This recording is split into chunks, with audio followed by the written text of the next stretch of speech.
Yeah, it felt pretty good. I mean, I think we've been playing good hockey the last few weeks, and like just as a team, like getting this win today after a tough one in Boston is important. And then also, like for me personally, it's I mean it's always fun to score one, and after a long time it was an empty net goal, but it counts the same. So I'm just happy to see it go in, and I hope we can keep it going as a team and personally as well. Marco, what's been the key for you this season as the points haven't come like they did last season?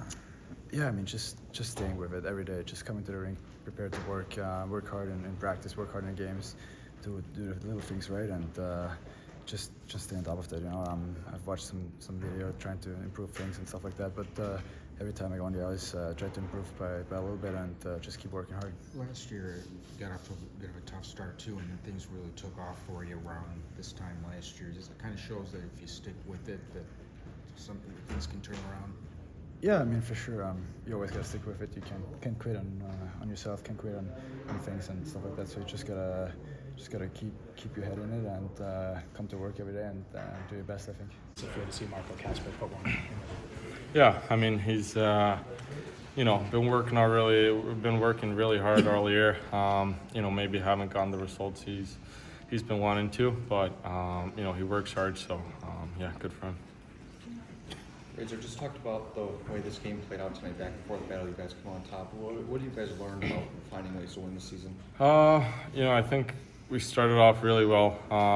In the first period, first five especially, and they kind of came after us after that. And then I think second and third we're playing some really good hockey and playing the way we should do every game. So it's about finding ways. They're a good team with a lot of good players. Look, it's just going back to Marco. I mean, one thing you can't fault him for is his work ethic, no matter what. How important is that, even when things maybe aren't going the way a player would like? I mean, it's huge. It's his second year.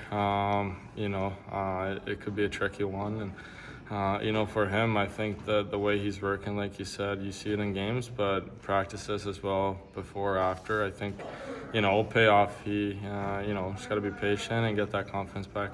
You talked about that second year. What is it that's challenging about it as a player, a young player?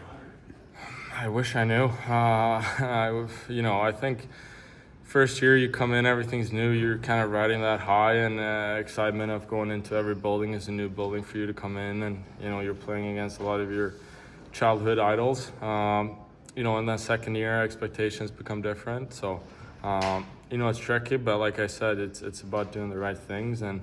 Everyone's not always going to score. We need guys to contribute in a lot of different ways, and he plays hard. I think he leads our team in hits. So, there's positive things to take out of it.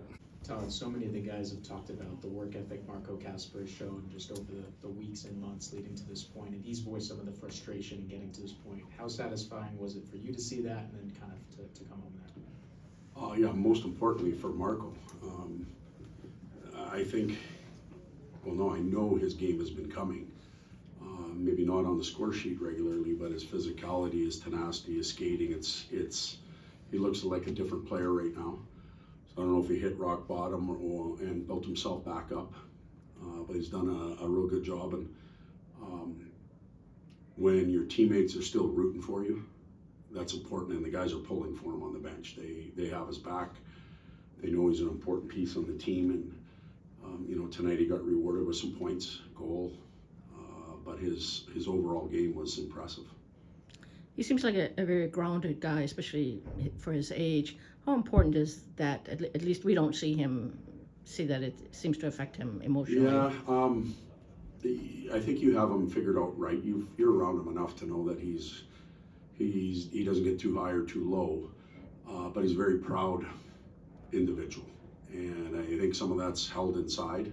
We've had some good talks, and sometimes it's held inside. He doesn't want to let his guard down or let anybody see him. But I know it's been heavy on him, and I give him all the credit in the world for continuing to try and work through it. And maybe he's starting to break through. Do you think there's something to be said too for it being his second year? I mean, Dylan similarly had some bumps in his second year. It's far from unusual. Yeah, well, it's the player this time last year was just evolving. He was just coming up, and he had a tremendous run, and was a factor. The last 5 games of the season. I don't know, after we played Montreal, if I can remember correctly, we were almost eliminated. So those are, you know, those are games where you experiment a little bit. You can play loose and free, and the consequences aren't quite as big. And then you go home, and you come back, and you know, the staff expects a lot from you. He expects a lot from himself. Teammates do. We're going to play him with Kane and DeBrincat, and we're just going to ride off into the sunset. Sometimes that doesn't work like that, and this was a prime example of it. So every year is different. Every training camp's different for every player, not just Marco. And when you're in your second year, you don't know that until you experience it. Todd, we're running out of good things to say about John Gibson. He's been so good now for a long time, but today he seemed even more determined in that third period, like, I'm not going to give up this goal. I started to wonder, like, how much of the improvement in the defense has stemmed from the confidence they get now seeing this guy just playing well as he is. Yeah, I can tell you for sure it helps. We made mistakes tonight that we won't talk about. We'll talk about it in the coach's room, maybe show some players, and we move on to the next game. If the goaltending is subpar, you're bringing up the mistakes. You're talking about giving up a 2 or 3 goal lead again and all that type of stuff, and it just snowballs. So the confidence level goes way up. You know that if you err, he's there. And you know, when you get real good goaltending, it makes everybody look better, and he's doing that.